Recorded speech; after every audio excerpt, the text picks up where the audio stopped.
The stars over Earth never looked so still. Lyra stood barefoot on the roof of her family's farmhouse, staring up at the sky like she always did when the world felt too loud. But tonight, the silence was wrong. Too heavy. Too deep.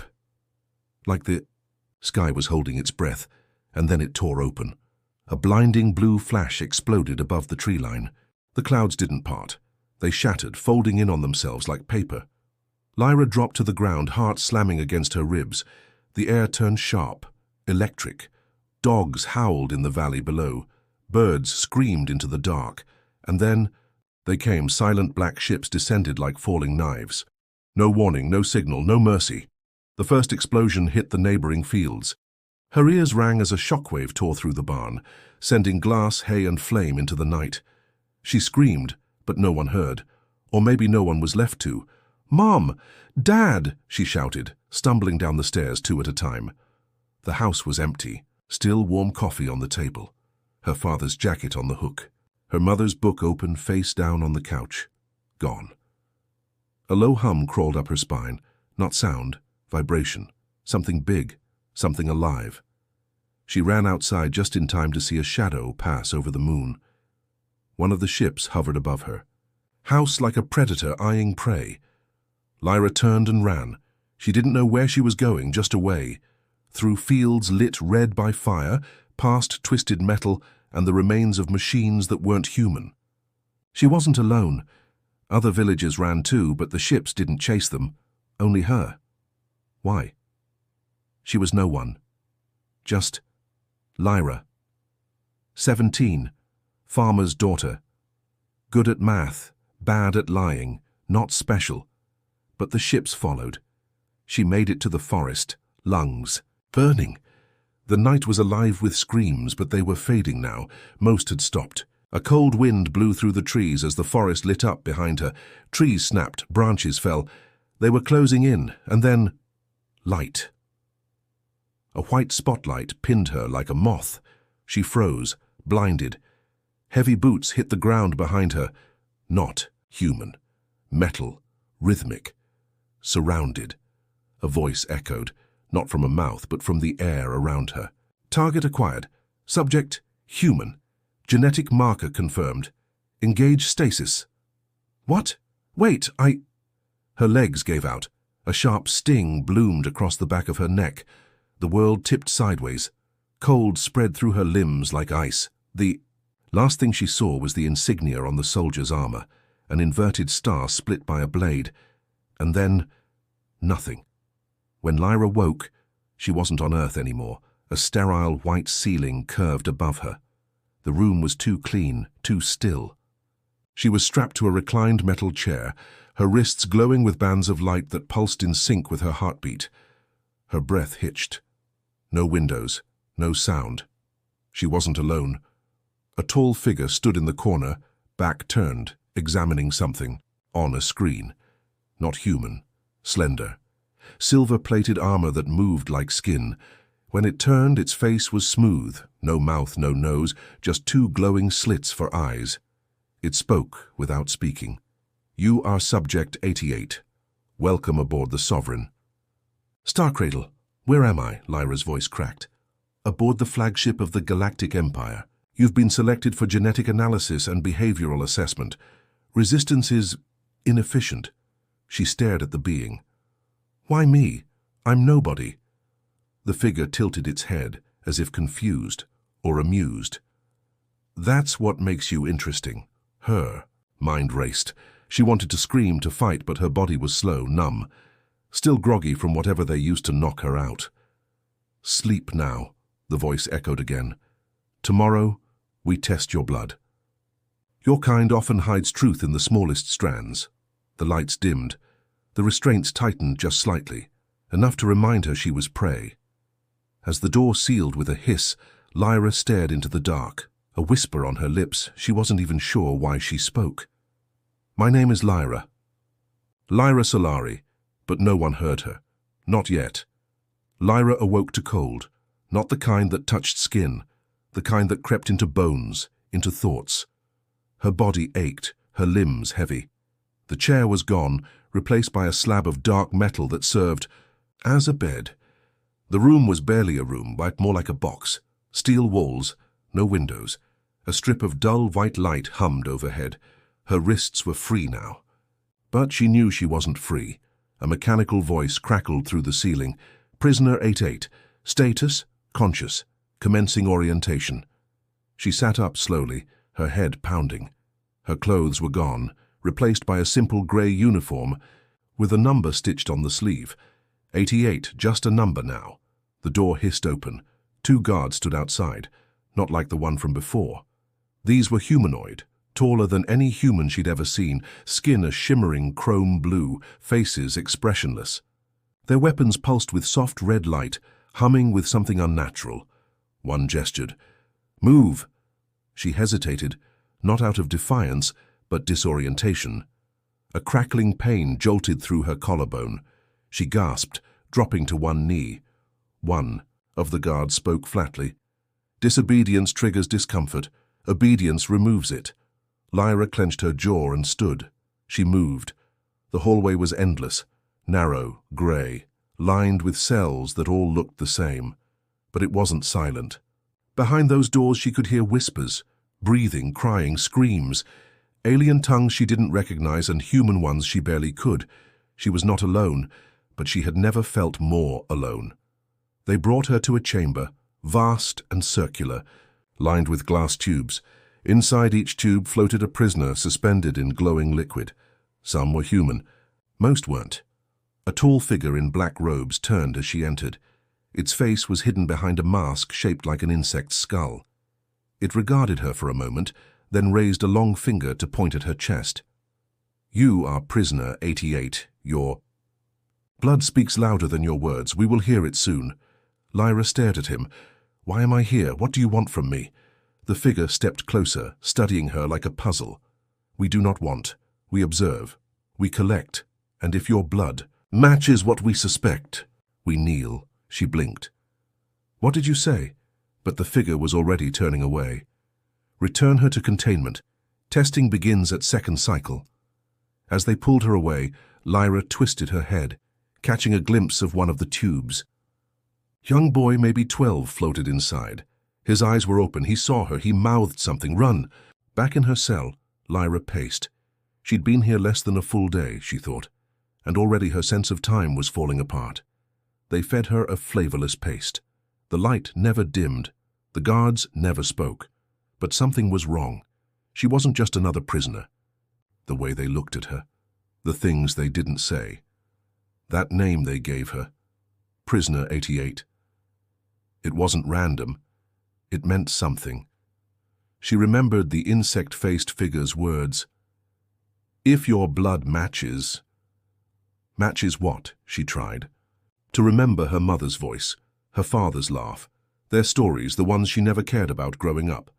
Something about a grandmother who spoke of stars and fire, and a name older than Earth itself.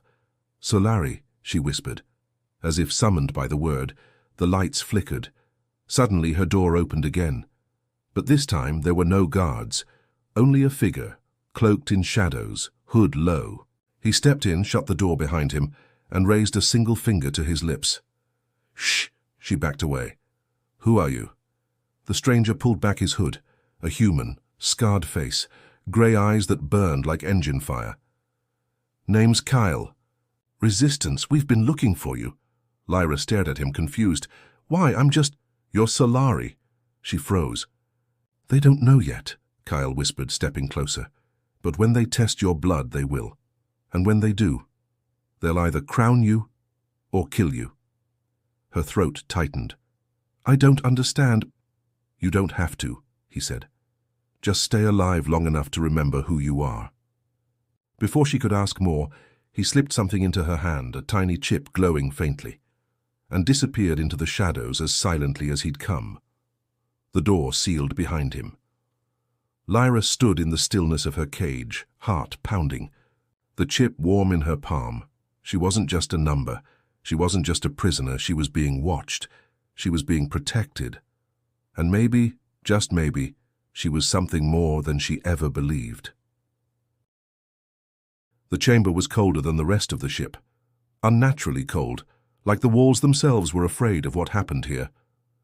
Lyra stood at the center of a wide, circular room surrounded by glowing panels and humming machines. Her hands were cuffed in front of her, a small metal device resting at the base of her neck. It buzzed faintly, like it was waiting for a reason to hurt her. Above, on a high platform, sat a figure dressed in bone-white armor. His face was hidden behind a featureless mask that reflected the room like a mirror. This was Overseer Virex, a high-ranking commander of the Empire, a creature known across systems for his cold logic and brutal efficiency. To his left stood a thin, alien creature, all limbs and wires, its face a mess of blinking lenses, a data drone, recorder of trials, silent judge. A third voice echoed through the chamber, smooth, mechanical female. Subject 88, begin interrogation sequence. Lyra's pulse pounded. Her legs trembled, but she didn't let herself fall. She met the Overseer's gaze, or at least his reflection. He tilted his head. You are not the first human we've brought aboard, but you are the first to trigger our protocols before testing. Why? She swallowed. You tell me. I didn't. Ask to be here. All beings beg. You haven't. Curious? He gestured toward the floor. A circular plate beneath her lit up, glowing gold. Lines of code streamed across the walls. We'll begin with identification. State your full name. For the record. She hesitated. The chip Kale had given her still hid in her sleeve, unnoticed. His words echoed in her head. Stay alive. Remember who you are. She took a breath. Slow. Defiant. My name is Lyra, she said, her voice firm. Lyra Solari. Silence. For 1 second. Then the entire room reacted, as if the name itself had weight. The data drone shrieked in binary, its lenses blinking erratically. The glowing panels on the walls turned from blue to crimson. Warning glyphs flashed across the Overseer's throne. The golden circle beneath Lyra flared, then shut off completely. Alert, genetic marker matched. Origin, restricted bloodline. Classification, Solari. Lyra flinched. The drones in the chamber stepped back, and for the first time, Overseer Virex leaned forward. Solari, he said, as if tasting the word. Impossible. One of the guards shouted, She's lying, it's a trick, but the system didn't lie. The data was pure, pulled straight from her cells. A projection burst to life behind her, a glowing map of constellations, and at the center, a symbol, a radiant sun, flanked by 2 crescents, the emblem of House Solari, dead for centuries, erased. Supposedly. Virex stood slowly. The whole room seemed to breathe with him. Shut it down, he ordered, but his voice cracked with something new, uncertainty. Too late, the drone hissed. It has already begun. Lyra watched as holograms filled the room. Ancient transmissions, records buried in stardust. War, betrayal. The fall of a great dynasty. The solar throne lost in the ashes of rebellion. A prophecy repeated in 1,000 tongues. When the blood of fire returns to the stars, the Empire will kneel or burn. She wasn't just a girl anymore. She was a symbol, a threat, and she could see it now in the way the guards gripped their weapons tighter, in the way Virex's fingers twitched near his sidearm. They were afraid. A siren wailed. A new voice echoed. Overhead, panicked, robotic. Level 7 priority alert. Bloodline alpha match. Immediate containment required. Do not engage without command authority. Why are you afraid of me? Lyra asked, voice steady. What did my family do to you? Virex's mask turned toward her. They ruled us, he said, until we destroyed them. Looks like you missed one, she whispered. The guards took a step forward. She braced herself, but just then, the lights cut out. Total darkness swallowed the room for half a breath. When they flickered back on, a figure stood beside Lyra, Kale blaster drawn, eyes burning. Told you they'd find out. Chaos erupted.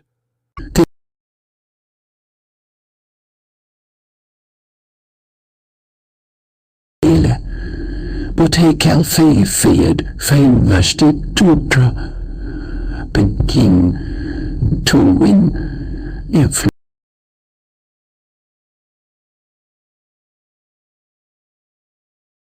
Okay. Lyra dove to the side as he grabbed her wrist. "No time to explain," he shouted. "You're not just a prisoner anymore." As they ran through the crumbling security doors, alarms blaring behind them, Lyra looked back once, at the throne, at the symbol burning on the wall, at the terror in the Empire's eyes. Her name had power. And now the galaxy knew it. The escape tunnel groaned with each pulse of the ship's sirens, like the metal itself was warning them. This wasn't a place for fugitives, especially not ones carrying names that shook empires. Lyra stumbled after Kale, her boots thudding against the grated floor, lungs burning, heart thundering with something more than adrenaline. She had always felt different, restless, misplaced. But now the universe was screaming her name. Solari. Kyle led her through a hatch and sealed it behind them. The alarm muffled instantly, replaced by the low hum of a hidden chamber. It looked older, built inside the walls of the Empire ship, like a parasite forgotten by time. Kyle finally turned to face her, sweat glistening down his temple. "You just kicked the cran's nest, Starborn." Lyra backed against the wall, eyes wide. "What the hell is happening to me?" Kyle exhaled, pulled off his gloves, and tapped a panel on the wall. A projection flickered to life. A blazing star spinning slowly in the dark. Symbols circled it. One of them matched the one she saw earlier, the burning sun and twin crescents.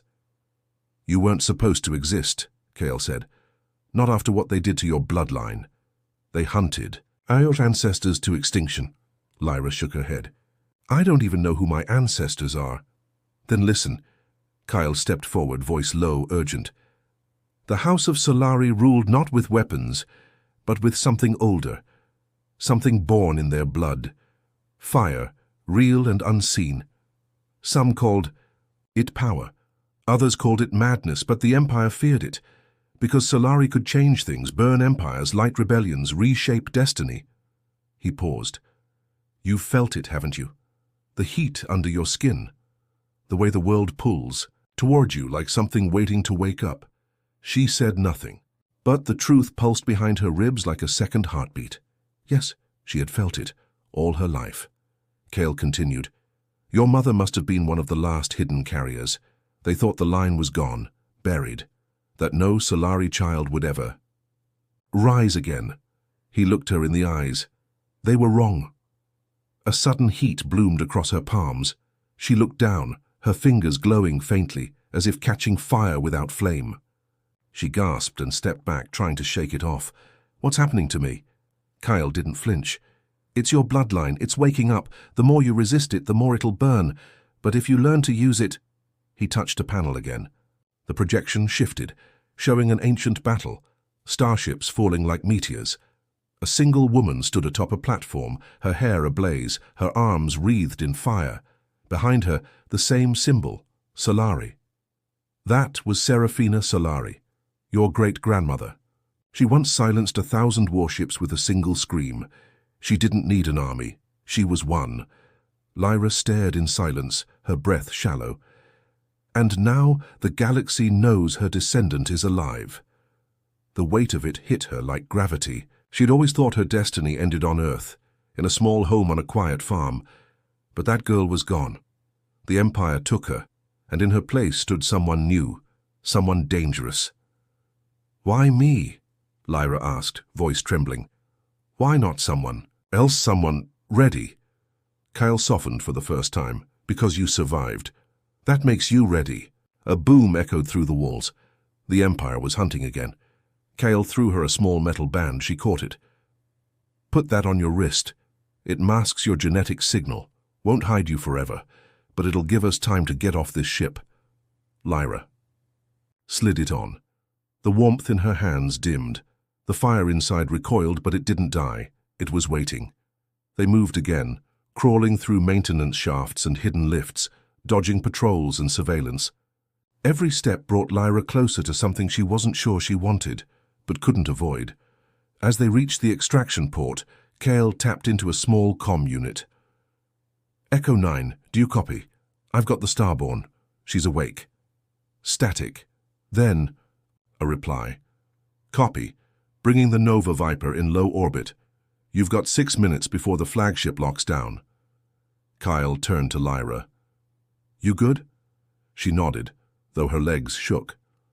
What happens after this? We run? We train? And then when you're ready, he smiled, but there was fire in his eyes. We burn them down. As the hangar doors opened and the cold of space swept across her skin, Lyra looked up through the transparent ceiling. Stars, endless, waiting, and somewhere out there, her destiny roared like fire in the dark. She was Lyra Solari, and her bloodline was no longer a secret. It was a weapon. The Nova Viper was nothing like the sterile brutality of the Empire's ship. It was alive, not in the literal sense, but in the way its walls hummed with music, chatter, and tension. A modified freighter turned rebel strike craft, the Viper cut through space like a blade through silk. Its hull was scarred, patched in places with mismatched metal. Inside, resistance fighters moved like a swarm, fast, focused, prepared to vanish at any second. Lyra sat in a small corner of the ship's medbay, knees pulled to her chest, a tangle of questions burning behind her eyes. Around her, rebel personnel ran diagnostics and checked sensors. They barely looked at her, not out of rudeness, but because they didn't know how to look at her yet. Some of them had heard the name, some hadn't, but they all felt it. The girl who burned red on Empire scans, the girl with Solari blood. Kyle returned with a datapad, tossing her a ration bar and a half smile. Eat something. You're gonna need it. She caught the bar, tore the wrapper, and took a cautious bite. Where are we going? Somewhere safe, for now. Resistance Command wants to meet you. She tensed. Command? Kyle nodded. They've been fighting the Empire for decades. Little wins, big losses. But ever since you said your name, he whistled, half the sectors started listening again. You didn't just wake up your powers, you woke up hope. That word landed heavier than she expected. Hope. She didn't feel like hope. She felt like a runaway, a mistake. I don't know how to lead a rebellion. Kyle leaned against the wall. Neither did the first rebel who picked up a blaster. You don't have to lead, you just have to be. They'll see who you are.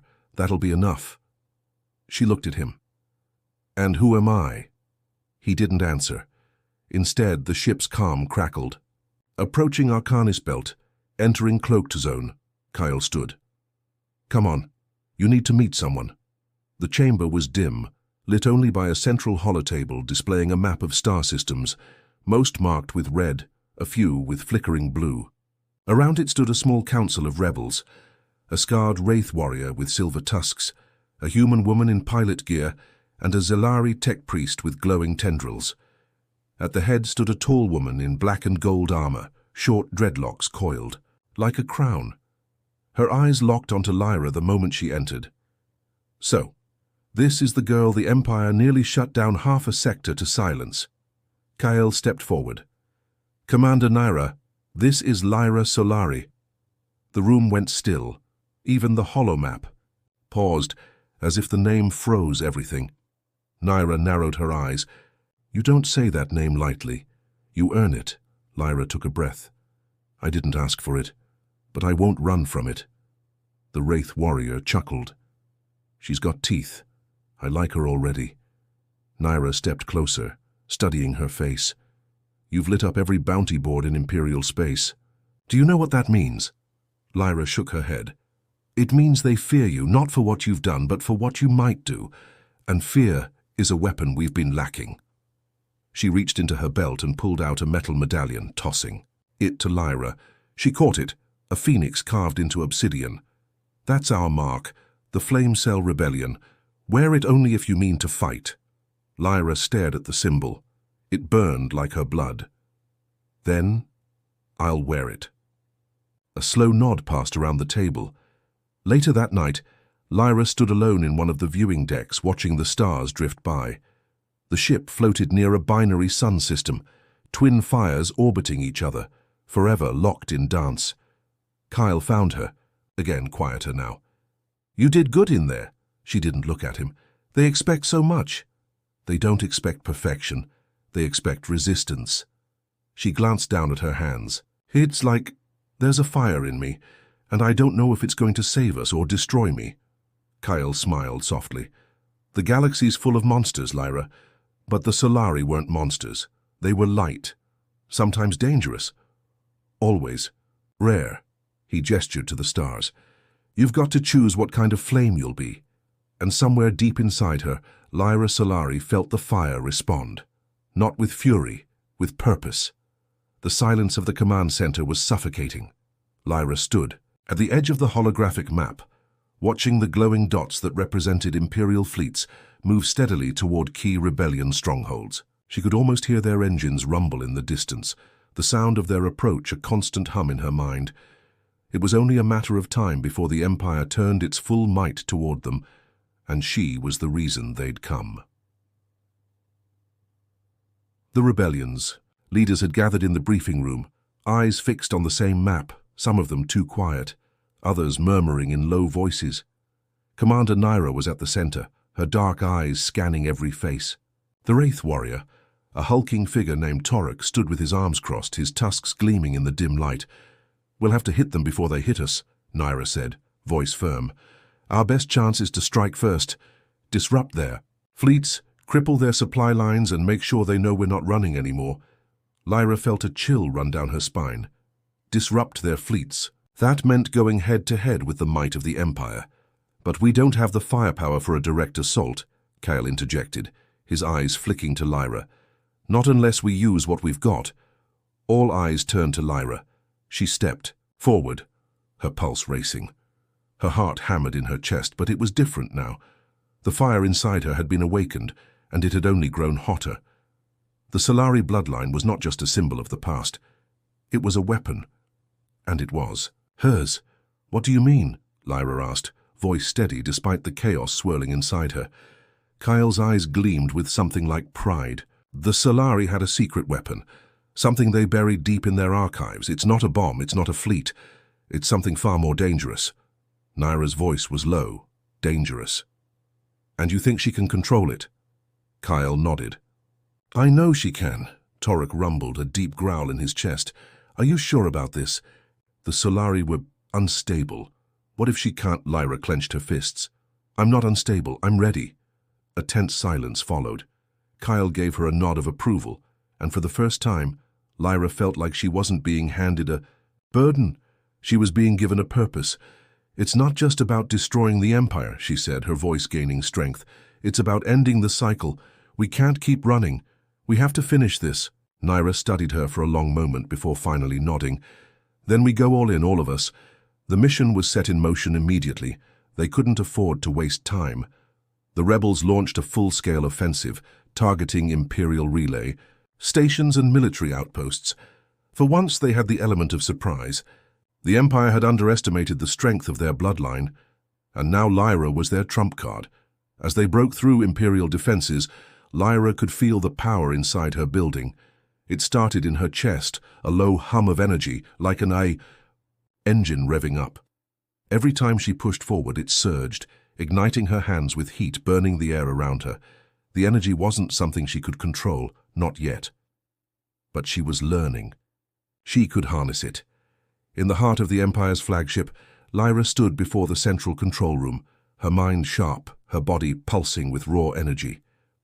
We're here, Kyle said, his voice a whisper over the comm. Activate the beacon. It's time. Lyra took a deep breath, stepping into the heart of the Empire's machine. The air was thick with tension, the metallic walls vibrating with the energy of the ship's engines. She reached out with her mind, focusing all of her energy on the core of the ship, the heart of the Empire.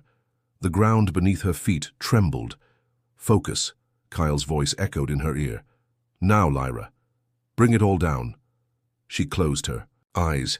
The Solari bloodline was not just power, it was fire. It was destruction. She felt it surge through her, through every inch of her body.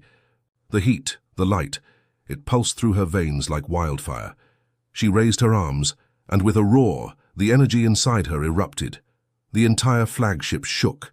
Explosions rang out as the energy ripped through the ship's core, tearing it apart. Sparks flew, systems short-circuited, and chaos erupted. Lyra's vision blurred. the world around her dissolving into flames and light. For a brief moment, everything was silent. Then the ship began to fall. Back on the Nova Viper, the crew watched. The explosion from a safe distance, their faces lit by the flashing lights of the battle. The Empire's flagship was no more, a shattered husk drifting in space, its once proud symbol of dominance reduced to rubble. Lyra collapsed to her knees, breathless, her body aching from the exertion. Kyle rushed to her side, his expression mixed with awe and concern. "You did it," he whispered. Lyra looked up at the stars, her hands still burning with the afterglow of the power. The galaxy had changed. The Empire had felt her fire, and now they would never forget it. "This is only the beginning," she said, her voice steady, her resolve clear. "We'll finish this. Together."